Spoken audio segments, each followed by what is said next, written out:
Well, he talks about this one time when he was like a Grom and we were surfing Rivy and he's like, remember like I asked for your number. I was so stoked I wanted to surf with you again and blah, blah, blah. And I was like, he's like, I think you gave me the wrong number.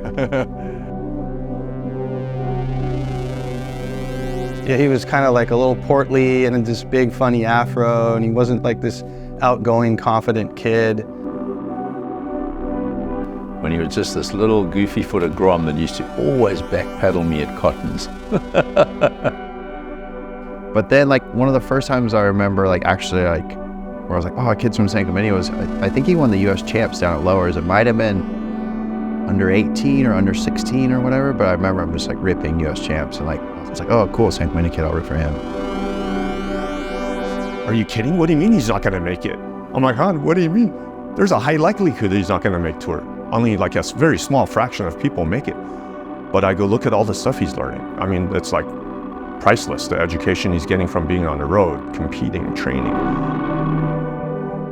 Well, I think it's important, like for us as parents, like it's like we want to make sure like our son knows that we love him regardless of how successful he is in surfing. Like, I'm not going to love him more or less because he's world champion or he made a tour contest or wins a heat. I can't take any credit for noticing Cole. Griffin Colapino brought him into this room like 5 years ago and said, hey, I'm backing this guy. I need you to back him as well.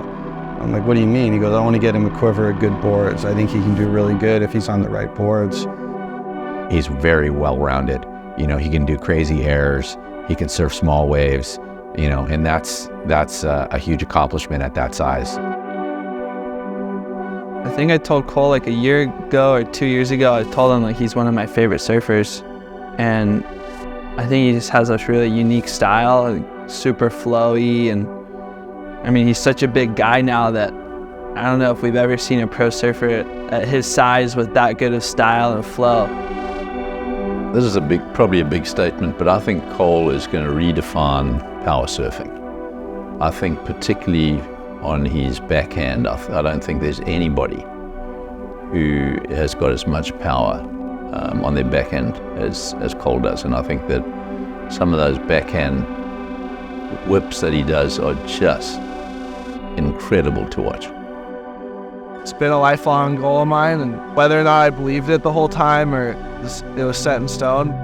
Talked to Kolohe a lot and Griffin about what it's kind of going to be like next year and what to look for and kind of places to stay, things to do, and a lot about the waves. So they've been super helpful and kind of just give me a little insight of what it's going to be like. I just want to make sure I perform at my best, and I don't want to be a letdown to anyone. So I put a lot of pressure on myself to kind of do my best surfing, and I'm just looking forward to surfing good waves and being in the Jersey when the waves are pumping. Thanks to everyone, all my family, sponsors. Vissla has been a huge supporter since I was 12 years old. So to be with the company for that long has been pretty rad. And yeah, just gonna try to make everyone proud next year.